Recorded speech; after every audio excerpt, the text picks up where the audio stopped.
So there's the DeSoto ward, but then there's also DeSoto, the city. That's just South Dallas, just barely south of Dallas. And the DeSoto ward boundaries cover Glen Heights, which is just a little south, which is actually kind of like starting to get out into farming a little bit.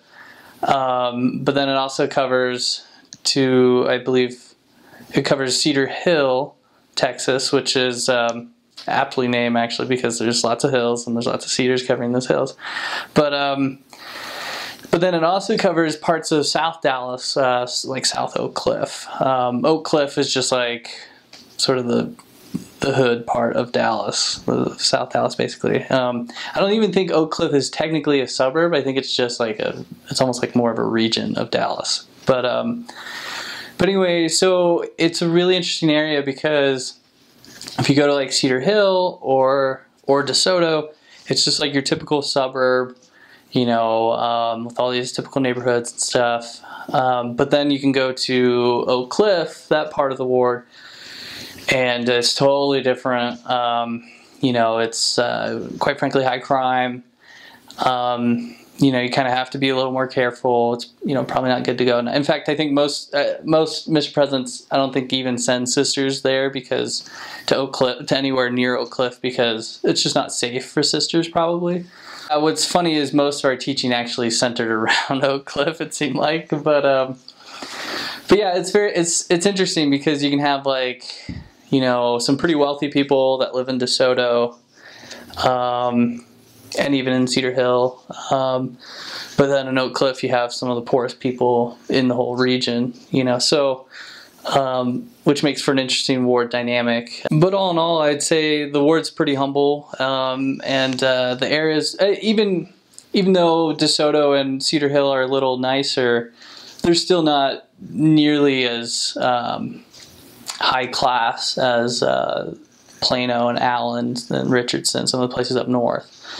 And Highland Park is actually like probably the wealthiest part of North Dallas. But yeah, it's nice because it encompasses so much. Like if you go to the very bottom of the ward boundaries at Glen Heights, I mean, there's farming and stuff going on there, and then you go all the way to the top of the ward boundaries, you're like in the hood, and you know, it's sort of like everything in between. But that's where I actually spent most of my mission. I spent 5 transfers there, so about 7 months, and that was my Greenie area.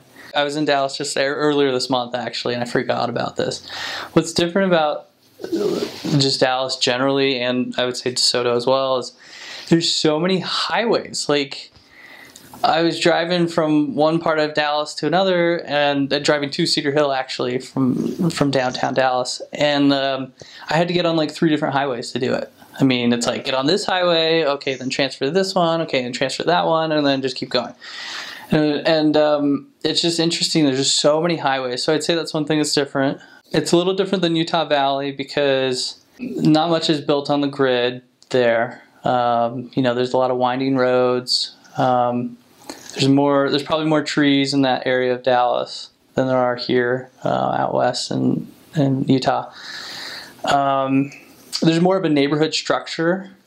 So I haven't seen this much in Utah, but I saw this a lot in Georgia growing up and in Dallas. When you're driving through the suburbs in Dallas, like a lot of times there's usually like clearly marked neighborhoods. Like it'll be called, some neighborhood name, and it has a sign, and you go in, and that may be the only entrance and exit of that neighborhood. And so there's a lot of, in the suburbs there's a lot of neighborhoods like that. Whereas like here in Utah, I feel like you don't see that as much. There's not like these subdivisions or neighborhoods that have like a specific name, and that's the only way to get into that area. Picket fences are big in Texas generally, and in DeSoto. A lot of the homes are kind of smashed together. You may only have maybe 10, 20, 30 feet between 2 homes.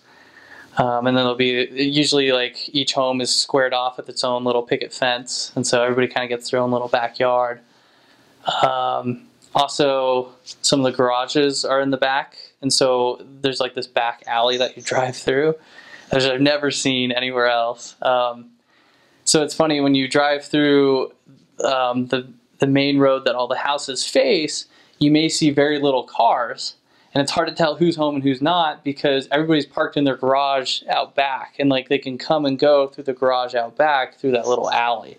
So, I haven't seen that anywhere else, other than Dallas.